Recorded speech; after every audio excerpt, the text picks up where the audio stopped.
Harvey, I've been down that road. Jill's not gonna go for it, neither is Kevin. Well, then you better figure out a way to make him, because once I blow Philip Allen out of the water, the next person up on Cahill's hit list is Kevin's wife.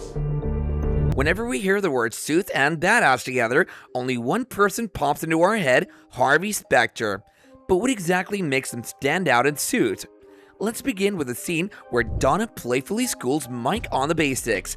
Harvey chimes in, humorously pointing out Mike's expected competence in such matters and emphasizes one appearance in what makes the first impression. Hey, Donna, can you show me how to fill out a subpoena? Absolutely. And after that, do you want me to show you how to wipe your ass? It's funny because you should already know how to do both those things. Yeah, that's hilarious. What's that?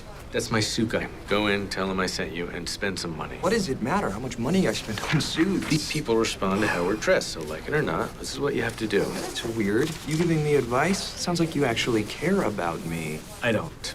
You're a reflection of me, and I absolutely care about me. So get your skinny tie out of my face and get to work. Office banter can go too far when you got Harvey. Here, you can see Harvey attempts an apology to Lewis for stepping over the line, but his attempt quickly veers into playful teasing about Lewis's imaginary romantic life. Lewis, I apologize. I was out of line. Now, if you'll just let me text your pretend wife that I just made senior partner, What? Too far? Come on, she doesn't even exist. How was that nice? It's not mean. Lewis, come on. Lewis, just messing around with you. This one is hilariously dark. Mike questions Harvey's emotional involvement with clients. The dialogue shifts as Mike brings up personal commitments, and Harvey's sharp and uncompromising response is what you need to see. Yeah, but I thought you didn't get emotionally attached to the client. I'm emotionally attached to me. Look, I made a bet that this company would grow and my billables would grow with it. We're holding a pair of aces, and this asshole's trying to fold. So, what are you gonna do? I'm not gonna do anything. You're gonna go through those bylaws, and you're gonna find me a way to get rid of Robert Stensland. No. I have to go see my grandmother. She dying? No. Cancel on her. In a conversation, Harvey stresses the importance of thorough preparation before making any moves, likening his need for detailed information to professional athletes studying their opponents. The banter between him and Mike escalates is what makes it cool. Before I make a move, I need to know everything about how this guy operates. Right, for his Wikipedia page. You think the Mavericks didn't watch game film on LeBron before they played the Heat? You're Harvey Specter. You don't need to watch game film. Do you know who's watched more game film than anybody? No, who? Michael Jordan. How do you know that? You don't believe me? Let's call him. In a tension-filled conference room, Harvey Specter makes a dramatic entrance and immediately sets the tone by acknowledging a serious issue. The atmosphere intensifies when someone challenges him, indicating they were led to believe an agreement was near. Harvey conveyed it in his typical forthright style. Ladies and gentlemen, I'm terribly sorry, but we have a problem. What problem? We came down here because you led us to believe that your client was ready to accept our settlement agreement. And I thought he would. Look, I took him the offer. I presented it to him and recommended that he take it. In fact, I urged him to take it. You know what he told me to do? He told me to tell you to shove it up. There's a scene where Lewis insists Harvey to bet Mike. There's this rapid-fire negotiation between them, with Mike's protests echoing in the background. This is a scene one cannot miss. I win, I get Mike. You can't bet me like I'm chattel, Lewis. Not like he's gonna win. 1 month. 10 days. Harvey. 2 weeks. 9 days. Harvey! All right, you know what, fine. 10 days. And in return? Well, that's tough, because anything you have, I wouldn't want.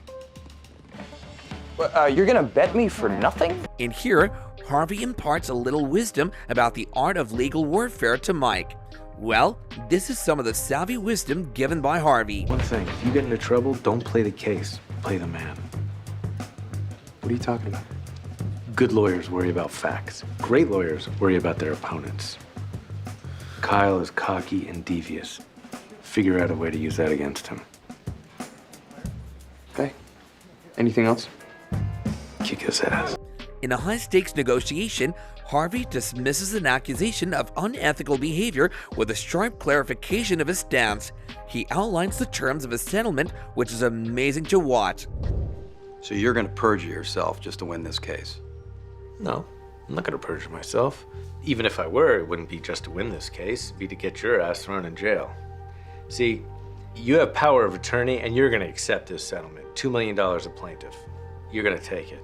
And you and that shit-eating grin are gonna fly back to Boston and never come back to my... Well, in the next one, you could see Harvey standing his ground against a defiant man who challenges his authority despite lacking formal qualifications.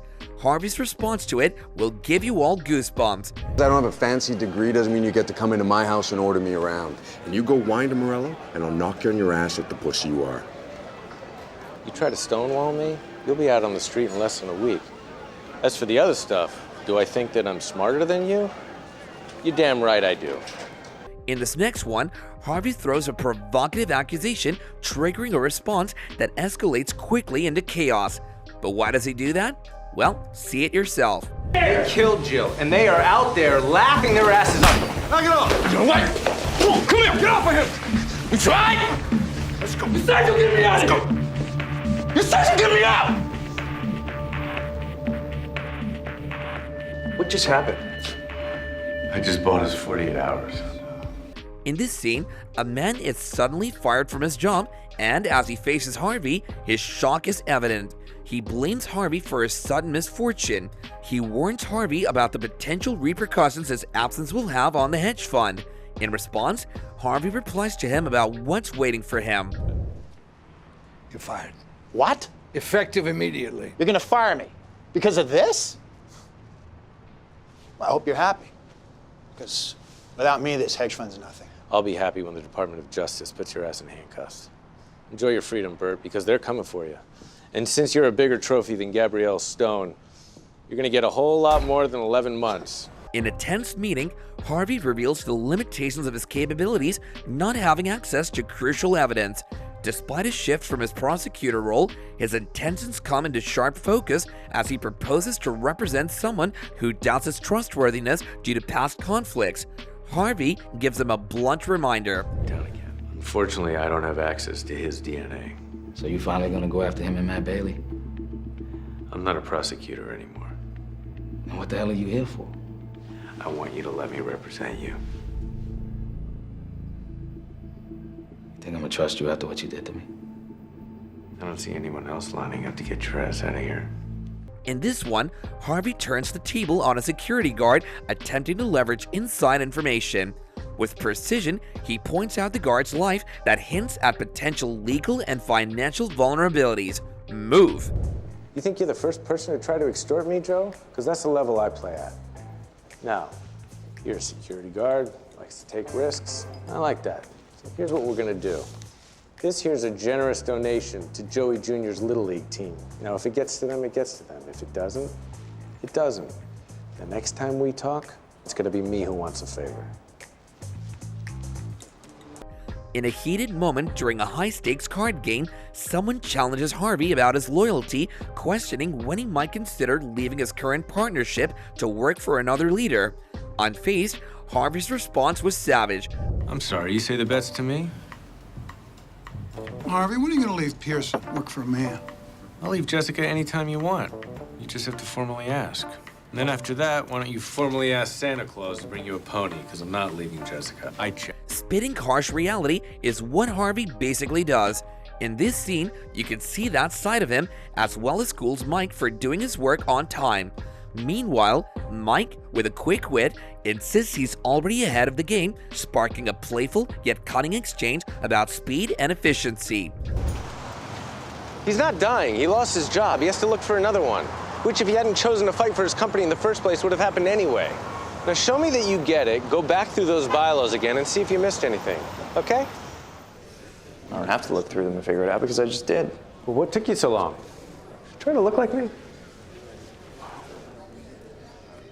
In this moment, Harvey lays out the scenario for an adversary. It's one of the most badass moments ever. The first thing your friends upstairs are gonna ask you for is a big fat retainer. And when you tell them that Harvey Specter's the one who's suing you, you're gonna watch the color drain from their faces. Now, what would you like to do? Was there a moment that defined Harvey Specter as the ultimate badass for you? Drop your thoughts in the comments and share which scene left you awestruck. Don't forget to like, share, and subscribe for more intense Suits action.